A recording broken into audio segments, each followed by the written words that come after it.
বিজেপির সাংসদ শান্তনু ঠাকুরকে ফাঁসাতে গিয়ে এবার নিজের জালেই ফেঁসে গেল মমতা বালা ঠাকুর।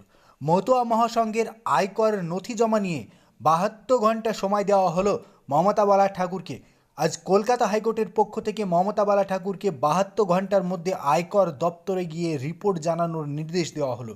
যে প্যান কার্ড ইস্যু করা হয়েছে মমতা বালা ঠাকুরের মতুয়া মহাসংঘের আয়কর নথি হিসেবে, সেই প্যান কার্ডের সঙ্গে কার মোবাইল নম্বর যুক্ত রয়েছে সেই সমস্ত তথ্য 72 ঘন্টার মধ্যে আয়কর দপ্তরে জমা দিতে হবে মমতা বালা ঠাকুরকে।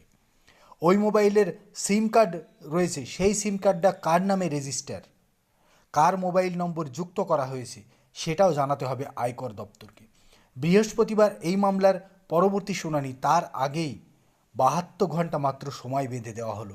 মমতা বালার আইনজীবীকে আদালত হুঁশিয়ারি দিয়ে বললেন, কিভাবে এই প্যান কার্ড আর এই মোবাইল নম্বর যোগ হয়েছে যদি পুলিশ সঠিকভাবে তদন্ত না করে তাহলে আমরা নিরপেক্ষ কোনো এজেন্সিকে দিয়ে আপনাদের বিরুদ্ধে তদন্ত করাতে পারি।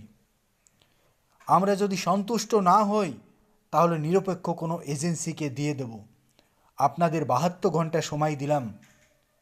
ওই প্যান কার্ডের সঙ্গে যে মোবাইল নাম্বার, যে সিম কার্ড ইউজ করা হয় তা কিভাবে লিঙ্ক করা হলো, কার সিম কার্ড, কার মোবাইল নাম্বার ব্যবহার করা হয়।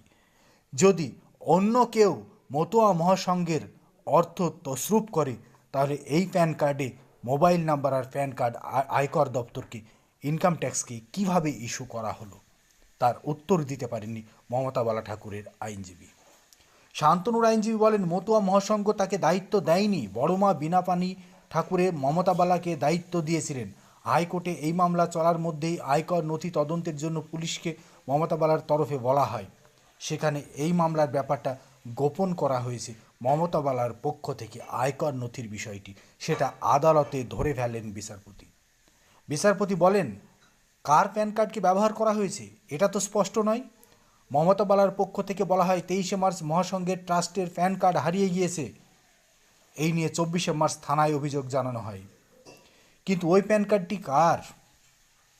ট্রাস্টের প্যান কার্ড হলেও নির্দিষ্ট কোন ব্যক্তির নামে ওই প্যান কার্ড ছিল সেই তথ্যটা মমতা বালা ঠাকুর এড়িয়ে গিয়েছিলেন শান্তনু ঠাকুরকে ফাঁসানোর জন্য।